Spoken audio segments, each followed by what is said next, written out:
Front seat കിട്ടാനുള്ള ഓട്ടമില്ല.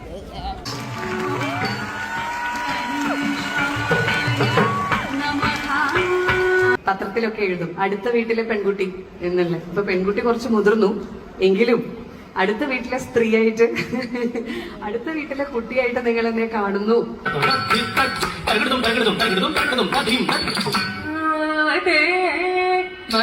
എന്താ അമ്മയുടെ ഉണ്ണി കരയുന്നത് എന്ന് ചോദിക്കും.